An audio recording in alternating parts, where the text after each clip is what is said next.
And if we have not received your reply within 10 days, we will conclude that the issue has been resolved to our mutual satisfaction.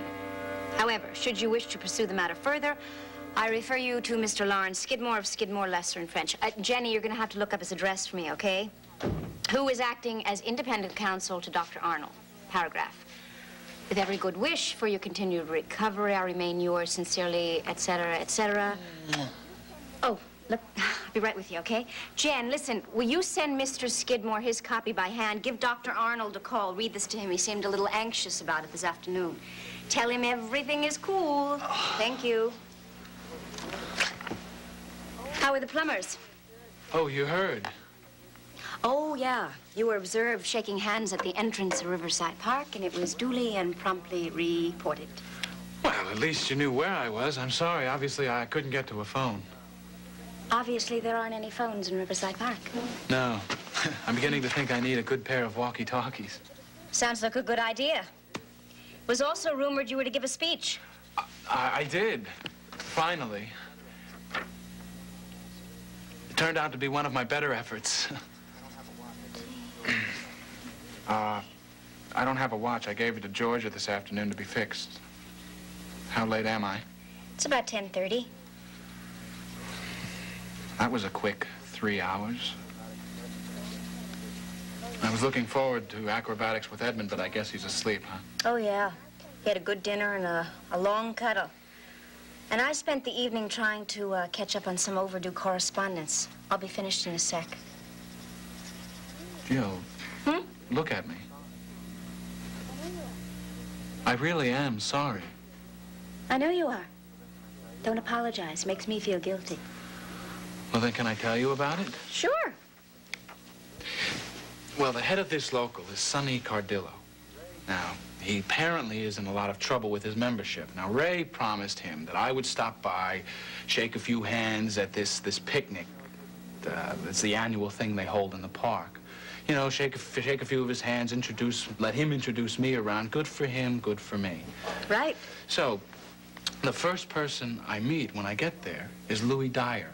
Remember him? He played basketball with me and Bob at Bishop Mahoney. Oh, yeah. Well, he was there with his wife and kids, and Sonny's there, and suddenly there's this wave of people. Everybody's cheering and shaking hands, and well, Sonny asked me to say a few words, only they forgot to bring the amplifier. So I had to wait around until they got the PA system straightened out, and so I shook some more hands and signed autographs and kissed babies and, you know, the whole number. And you loved it. Oh, it was the best night so far. You know, the meetings are fine. The planning, the talking, money raising, press management, and all of that. And I like giving speeches. I like giving interviews, but tonight, that's what campaigning was really all about for me. It's your neighborhood. They're your people. Well, that's what was so exciting about it. See, they seemed to sense that. It's like Ray said. It's like if tonight had been the primary in that park, Ryan would have won himself by a landslide. So, Ray, she had a good time too, huh? Yeah. Yeah, she was walking around with a beer in her hand right through that crowd, grinning. It was like she hung out in Riverside all her life. Well, I'm glad the two of you had a good time. Hello? Jillian, it's Maeve. Is Francis there? Oh, yeah, Maeve. Hold on a sec, okay? Yeah, Ma. Son, have you talked to Bob? No, not since this afternoon. Well, Delia's been found. And she's safe. She's at Rogers. Well, where's she been? Delia's all right. Son, I'm not sure how all right she is. Apparently, she's not making a lot of sense. And she's got some cuts and bruises. And she's very shaky. Rogers, they put her to sleep over there. And they're going to see how she is in the morning. Patrick just came in, darling, so I'm going to have to go. But I just wanted you to know this. Oh, yeah. Thanks for calling. I'm glad she's all right. She's sleeping at Rogers. I'm not sure what kind of shape she's in. Well, at least she's alive, huh? Yeah, thank God for that. Yeah. Jill, are you going to work now? Yeah, I just want to finish this, okay? Jillian. Please don't. Let me have it.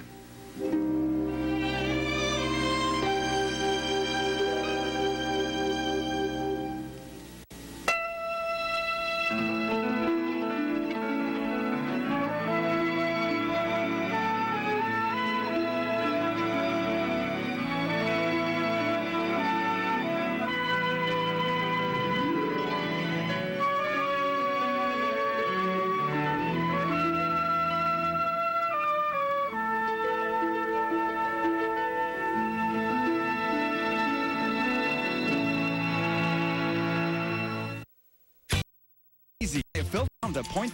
It's your. Well, all I know is...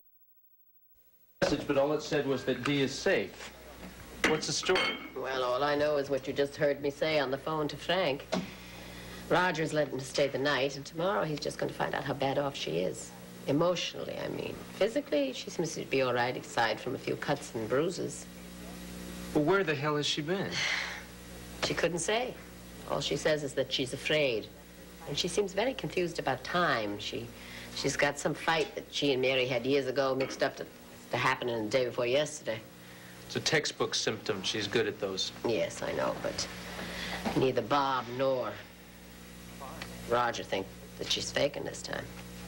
Fine, as long as I don't have to give an opinion. I'm glad she's okay, Ma, but I just have to stay out of it. Yes, dear, we all have to stay out of it. We just, I think I'll go over there tomorrow, though, and let her know that I'm still concerned. I don't want to feel unkindly. But now that the break has happened, I think we just all have to just stand back and let that girl do a little growing up. Can't take on that responsibility for her anymore. You agree?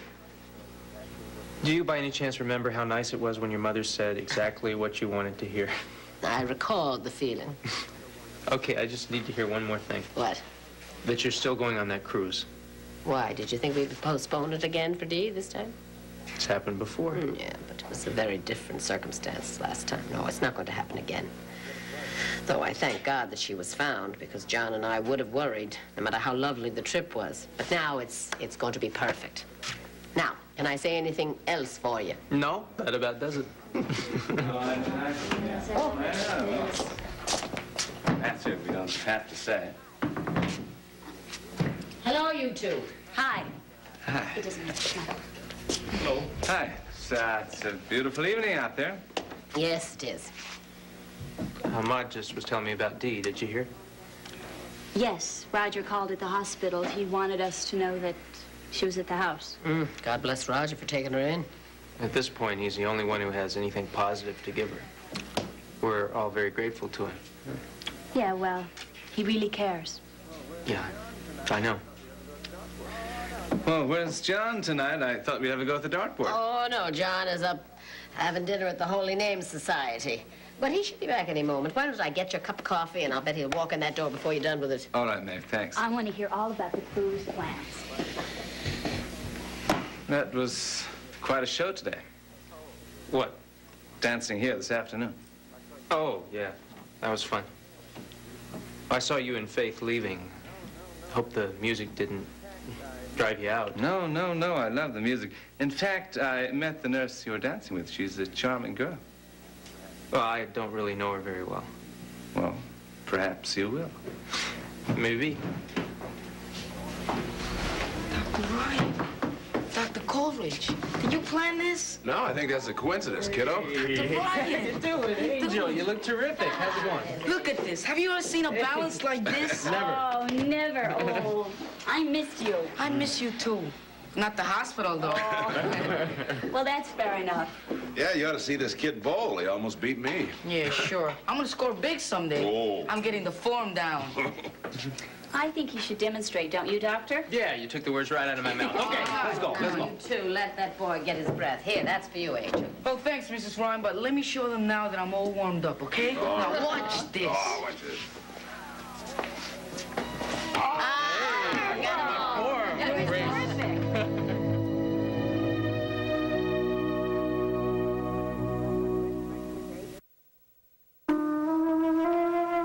You're not leveling with me. You're right. I'm not. Is it our old friend again? No, no, it isn't Julian who doesn't trust anybody enough to share her feelings. I do trust you. And I trust myself, but the situation I'm starting to have great doubts about. I don't understand. I'm starting to feel very protective about us at the moment. I don't want to fight. I don't want to tell you when I'm angry and hurt and discouraged because I'm afraid the phone is going to ring and you'll be gone before we even straighten it out. And 2 days later, when I do see you, there'll be a whole set of new problems to contend with.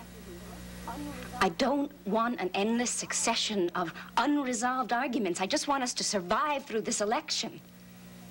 Those are my sentiments exactly. Here.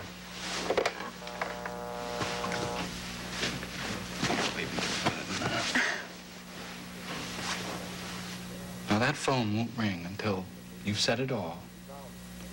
And I won't get up from this couch until we've resolved it, whatever it is.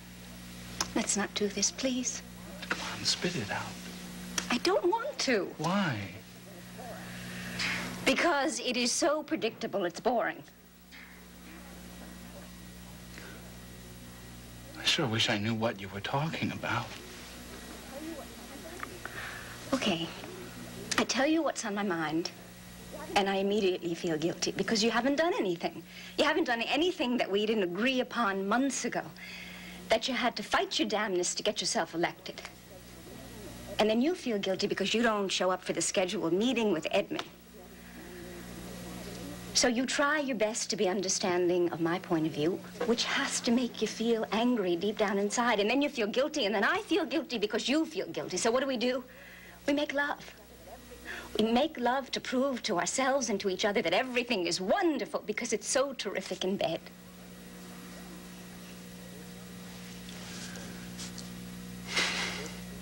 Well, I can say with some certainty that wasn't predictable. It wasn't, huh? And it wasn't boring either. Good. It was exactly what you wanted it to be. Enough truth to get me off your back, and a distraction. Yeah. Compromise?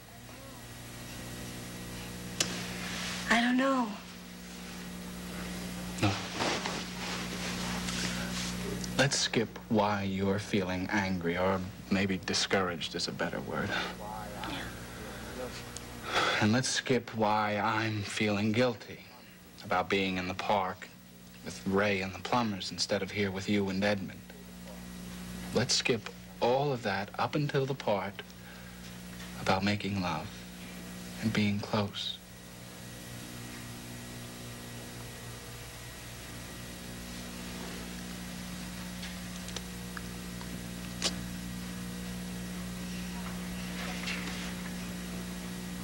All right. Unless you want to talk about it. No, I don't.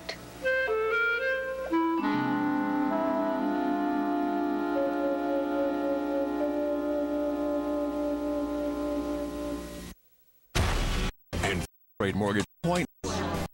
Well, I don't know about Me and Baba. I'm afraid there's nothing more we can do for him, Doctor. I think you're absolutely right. Well, you can come and play ball on Sunday. Me and Bob are having a little pickup game with a few other kids. Yeah, you need a pitcher? Yeah, and you could be a catcher. Oh, I don't... Oh, come on, what do you say? Well, I don't know about Sunday, but maybe the week after. Well, I don't know. I bet Tom knows his way around first base. Well, we could ask him. Angel, have you met my husband? Not since you married him. Hello. How are you, Angel? You know, it so happens that I've been itching to get out there and bat a few in all spring. Oh, why don't you say so? Excuse me a minute. Yeah. Well, if you want to... Oh, little John is on the floor again. Sound asleep with his pillow and his blanket. I don't know what it is about that bed. Oh, it's kind of an uncomfortable situation in there for you, is it? Sometimes they're harder than others. Well, Faith and I go back so far. True. It doesn't always take years to get to know someone. You look like you were getting along pretty good with that girl today. The only trouble with her is I'm just not interested. Well, someone else then. All I'm saying, son, is that there's going to be another woman that you'll meet and you'll come to understand and care for. I'm sure you'll feel as close to her as you did to Faith. Different person, but just as close. Mom, I just don't have the time or the energy. No, not now. But when the right one comes along, you'll find the time and the energy. You know so much, tell me your name. Well, now, I can't predict, but she'll be lovely to look at and bright. And she'll be interested in your work. But she'll have her own work that will occupy her even more. And she'll care about people in general and you in particular. And she'll have a marvelous sense of humor. And a tremendous appreciation for your mother. And we're going to hit it off the minute we lay eyes on each other. Which will be when? Well, I hope she walks through that door right this minute.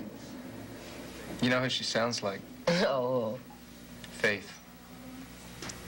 Oh. Faith, how many hours do you have off now? 36. Why? Well, I have to prepare a report for the board meeting, but there's no reason why I should write it in the office. Oh, Maeve, I think Angel could use another Coke. Coming up. Well, what are you thinking about?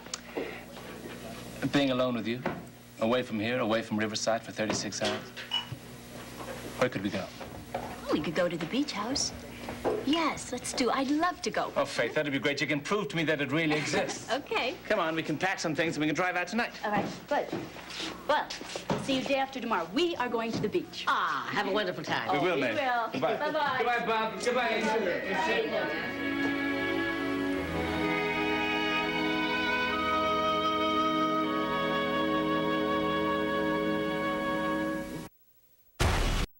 Leon. And compare. Feel great. You can burn online now.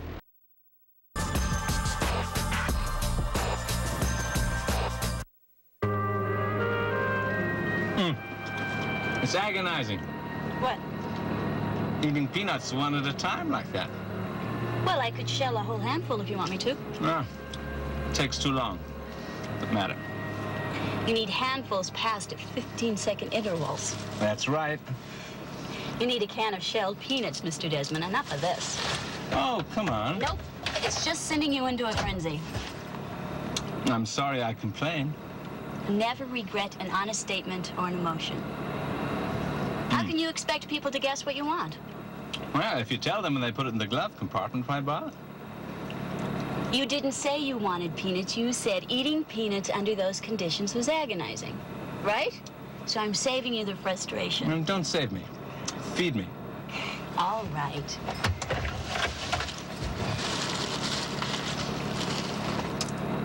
See how simple that is? Thank you. Actually, you could clarify something else for me. If I can. Why did you want to go away all of a sudden tonight together? Just the two of us. Besides the obvious reason, Which is? that I love you and I want to be alone with you. Thank you. But yes, if there is another reason. Tom, what's the matter? Well, I'm going over it in my head and I don't like the way it sounds. How does it sound? Vaguely accusatory. Jealous, I suppose. Tell me anyway. Faith, it's difficult because it has to do with Pat. All right. May I say here that I know you'd much prefer never to admit that you're angry at anyone about anything. And that you particularly dislike any unpleasantness between us. Both true. Well, I'm not so terrific at anger myself. But I want you to tell me. Tom, I think the best thing for the two of us is to be completely open about everything. Especially Pat. All right. I had a bad moment over you and Pat sharing something which I wasn't part of, and my immediate reaction was to get you out of there and away from him as quickly as I could. Tom, I understand that perfectly. But what you have to understand is that that nice little feeling between Pat and me about Angel had absolutely nothing whatsoever to do with us. Well, that's perfectly clear in my head, but unfortunately, it's rare that I'm guided by my head. Well, how does it seem now? Better. Not gone, but better.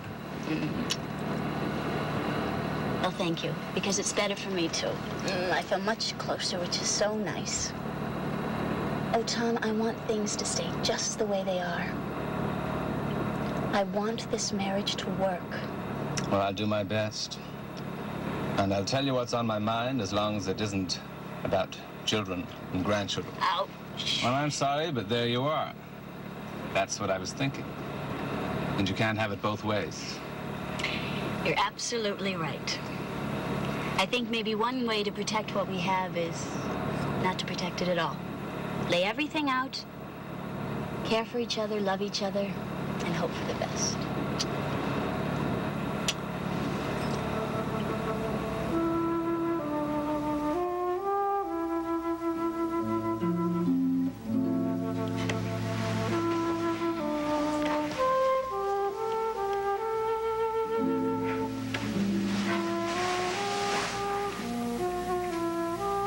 You sure you don't want to talk about it?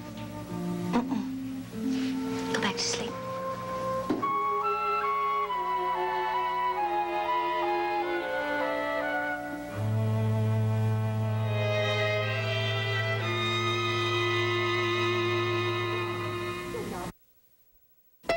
New Year's Day. Take a holiday from the holidays. SoapNet's bringing you a 10-hour private practice marathon. Catch the entire second season. The private practice marathon starts at 9 a.m. on New Year's Day, and it's only on SoapNet.